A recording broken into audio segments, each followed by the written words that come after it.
Bonjour, c'est moi, Pompachilo. Aujourd'hui, je fais du savon. Ce petit savon-là, il n'a l'air de rien. Mais quand il a fini de nettoyer ma maison et tout plein d'autres trucs d'ailleurs, il peut retourner dans la nature pour continuer à être utile. Avec son eau de lavage, les plantes l'utilisent et l'assimilent. Il est non toxique et 100% biodégradable. Et on peut le lire dans tous les dicos. Biodégradable se dit des produits et des déchets qu'une action bactérienne, naturelle ou induite, décompose assez rapidement et les fait disparaître de l'environnement en les convertissant en molécules simples utilisables par les plantes. Il est le résultat de mes multiples recherches de recettes, de mes innombrables essais, de mes fréquents ratés, mais ce savon-là, il est vraiment bien. Il lave la peau, les cheveux, la vaisselle, le linge, même les dents si on veut. Il remplace la mousse à raser tellement sa mousse est fine et douce. Voilà comment je m'y prends. Et si ça vous dit, allez jeter un œil aux commentaires en dessous de la vidéo. J'y ai mis la marche à suivre pour chaque type d'utilisation. En tout cas, ce que j'ai essayé et qui me convient, que je trouve efficace. C'est un savon ultra facile à faire, ultra pas cher et vraiment pas dangereux. Pour faire cette petite cuisine, j'ai besoin de quelques ustensiles.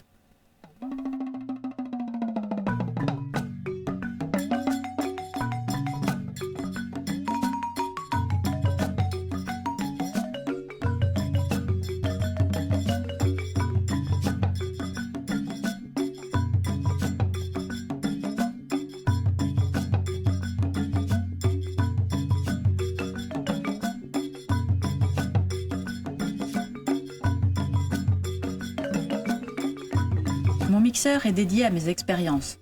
Je ne l'utilise plus pour la cuisine. Pareil pour le moule.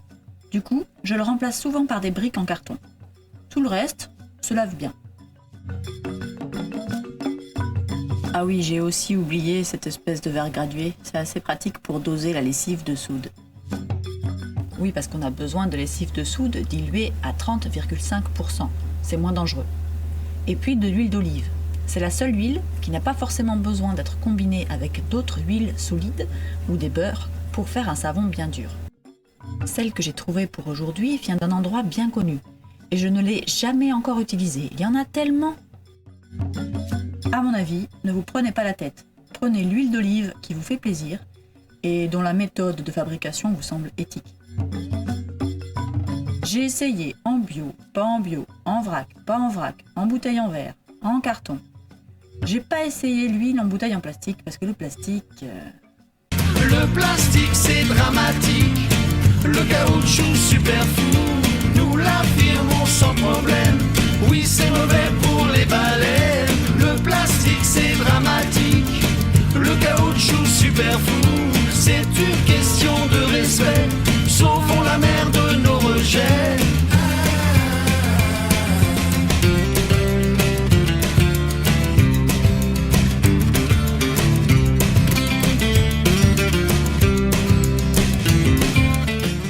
La réaction chimique qui crée le savon est une réaction totale.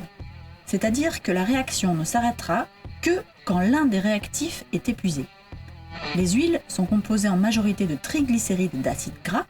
Le R sur le schéma représente la chaîne carbonée de l'acide gras qui contient entre 12 et 22 atomes de carbone. Alors je ne les ai pas tous dessinés. Lorsqu'on ajoute de la soude, on récupère de la glycérine, nourrissante et adoucissante, et du savon. Il n'y a pas besoin de chauffer, pas d'additifs chimiques, pas de conservateurs, pas d'huile essentielle, de parfum, d'agents moussants, de détergents synthétiques.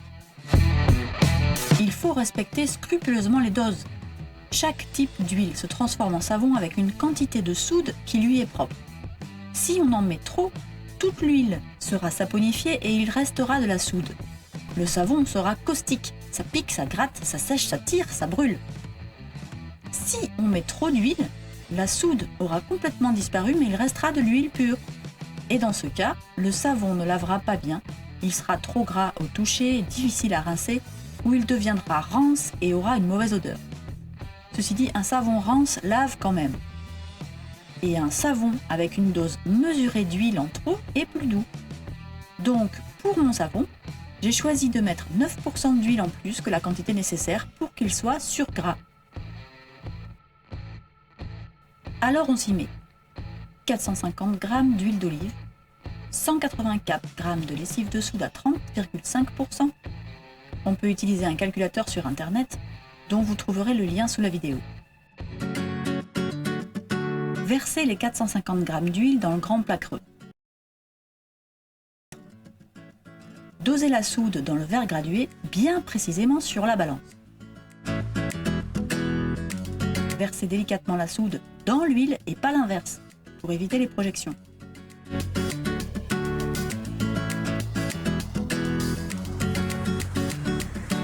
Attendez tranquillement que le mélange ait la texture d'une bonne mayonnaise. Essayez de ne pas ressortir le mixeur tant que le mélange n'est pas suffisamment épais, ça fait entrer des bulles d'air, j'ai déjà fait. Et le savon, du coup, est moins lisse et moins beau après. Le stade maillot, c'est ce qu'on appelle la trace. C'est là que vous pouvez séparer la pâte à savon pour, par exemple, ajouter de l'argile, du charbon végétal, du marc de café. Moi, ça, j'aime vraiment pas l'odeur.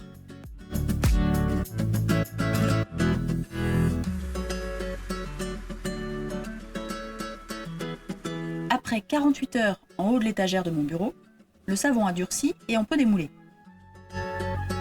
Pour les trancher, je passe la pointe d'un bon couteau fin sous l'eau, comme ça colle moins. L'idéal, ça serait quand même un fil à couper le beurre ou un truc du style. La cure peut démarrer.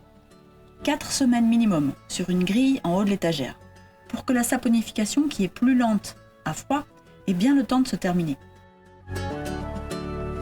J'utilise les miens entre 4 semaines et 5 mois, mais je pense franchement que l'idéal serait plus. 6 mois, 1 an. Plus il est sec, plus il est doux et moins ils font vite.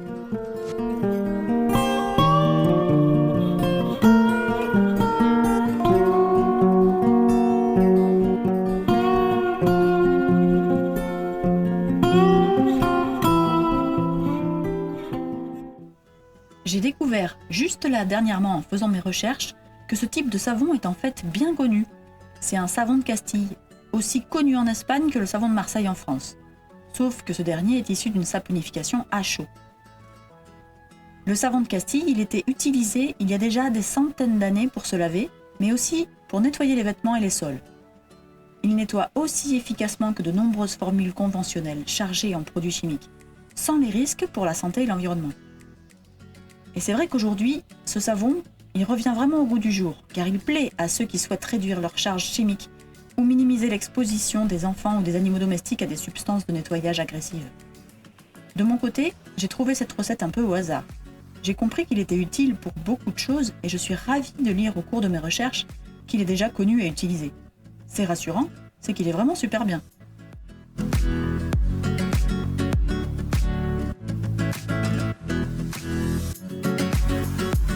Mon savon bio m'aura coûté 1,60 € les 100 g et la moyenne dans le commerce est de 4,50 € les 100 g. C'est une alternative écologique pour tout un tas d'utilisations dans la maison. Ça vaut carrément le coup de s'y mettre.